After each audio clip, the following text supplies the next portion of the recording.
Ozzy, congratulations. Thank you. This is your pro debut. How was the experience in there? It was great, honestly. It was fun, and I just enjoy fighting. It was a great fight for me, and my opponent was super tough. Took a lot of the shots I gave him.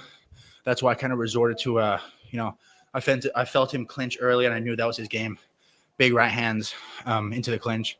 I know I got a granite chin, so I wasn't really worried about getting knocked out. And I have very good conditioning, so I wasn't scared of getting tired either. I just knew I had to be patient. And I was kind of taking my time in the clinch in the beginning, feeling everything out, letting him kind of tense up and tire himself out.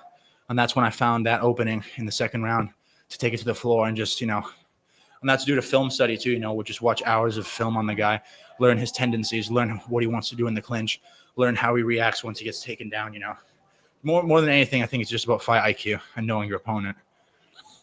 Did you feel any different entering as a pro versus when you were an amateur? Not really, except that I knew that I could knee and elbow, and absolutely love that. And I just saw a really cool video of me doing a spinning elbow, so you can knock that off the old checklist. And it felt fun, man. I felt free in there. And Ron is he's been fighting for way longer than me. He's fought some really good guys that have been to that next level. And the dude's just a tough guy, man, and he took a lot that I gave him. Hats off to him. God bless him.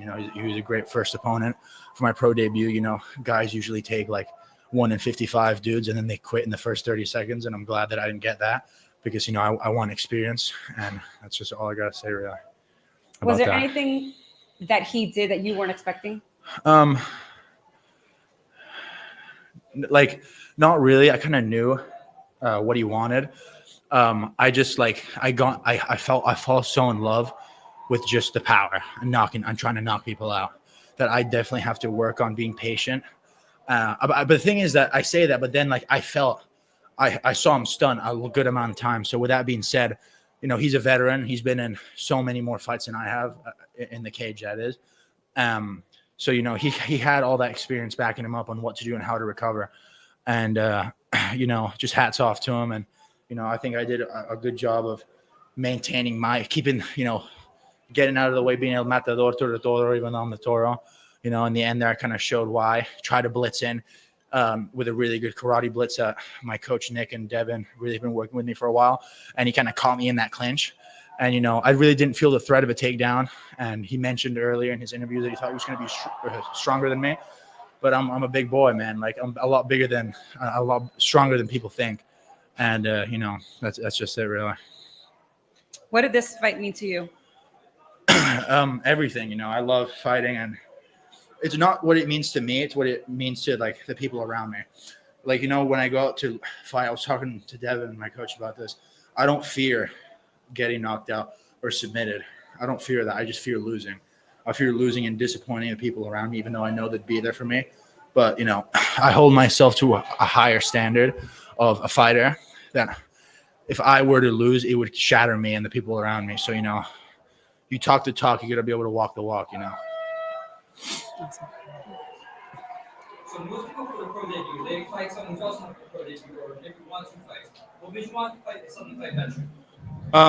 Honestly, I don't know. I kind of just got an offer, and I was let's do it. I've been trying to get another amateur title fight for so long, and there weren't really much takers trying to fight for different promotions and stuff. It was very tough to find a dance partner. So, my coaches and my team thought that I was ready to make that next step. I work my ass off in the gym, and I'm in there every single day. I train. It's all I do is train, recover, and that's it. Honestly, I love this. And, this is just, I feel as I said before, I hold myself to a certain standard of fighter to where I think that I'm one of the best in the area, and I believe that I can be the best in general. So, if I hold myself like that, then there's no way I can lose, because I just have this thing in me, this fire in me. You can call it anger, you can call it a chip on my shoulder. I fight with a chip on my shoulder, and that's just how I is. That's just how it is. I get into a different mode when I fight, and I don't believe that I should be there for long, but it's the mode I got to get into when I fight. It's kill or be killed, and I'm not dying in front of my family or team. Did you feel more like a natural fighter? You can all those in the head? Yes, I felt free.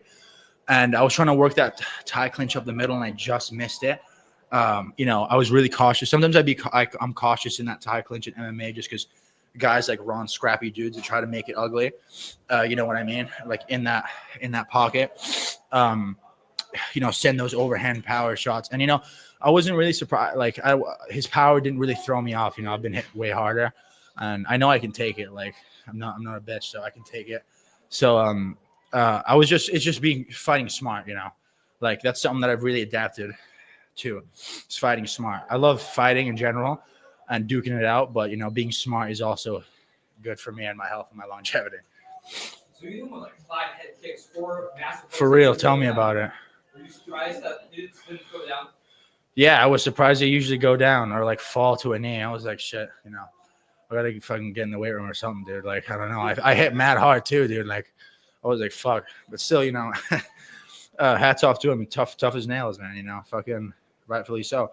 But that's good for me too. You know, I can bust someone up a little bit, start to feel myself. And, you know, once I saw him start to kind of like his eye, you know, I can see it. I read the body language. Eyes are open, kind of zombie walking. After they feel my power, you know, it's different. You see it on film. You're like, oh, I bet that guy cracks, but I'll eat it. You get hit with it. You're like, shit, that guy hits like a motherfucker. And, you know, that's the bottom line. That's it. Where do you go from here? When can we expect to see you again? I don't know, man. Like soon, very soon. You know, I'm a firm believer of after every fight, I take a little time just to develop more. So my opponent that I fight next, you know, I showed up grappling for the first time, offensive grappling for the first time in my whole career tonight. And, you know, that's something a lot of people didn't know I had, you know, keeping that top pressure, getting that Khabib ride, bashing his face, elbowing him a little. That felt so good. I felt mad, like, oh, that was so good, you know. That was sick. But he kept moving, you know, it was annoying. But still, you know, that's what we do at NOSO. It's just positionals. Even when you're dead tired, you know, learn how to just be offensive even if you are tired. I didn't get tired, but, you know, with big old motherfucker laying on you, you know, sometimes you get tired. So, you know, you gotta a little stir him away. But it felt good to show some offensive grappling, to be honest. You know, I'm humbled by the experience, honestly. He made me a better fighter tonight, you know, and, you know, hats off to him and his team. Thank you, sir. I appreciate it. Thank you so much. Any shout outs? All my sponsors, I have so many. Just look on the back of my shirt or go on my Instagram. You can see them. Shout out to my team, Nosos MMA. Love you guys. Made me so much better. My family and my guys over at Lakes Region Valley Tudo from the beginning helped me out all the way since I was a young amateur. You know, stepping into the gym, not knowing what was going on, just developing. And, you know, thanks to everyone, man. You know, my performances are a credit to my teammates that make me so much better. And it's not just me. You know, people say it's such a lonely sport, but it's not, man. It takes a village. And you said something in that interview. My photo in front of all those people, 65 people. And those are the people that I think about when I go in that cage, you know. I work so hard. They work so hard to make me better, you know. And, you know, just from here, I just got to keep getting better and just keep developing as a fighter, staying humble, staying honest to myself, staying true to my abilities, and, you know, just being smart in and out of fighting. It's not just what you can do in the cage; it's what you do in your personal life.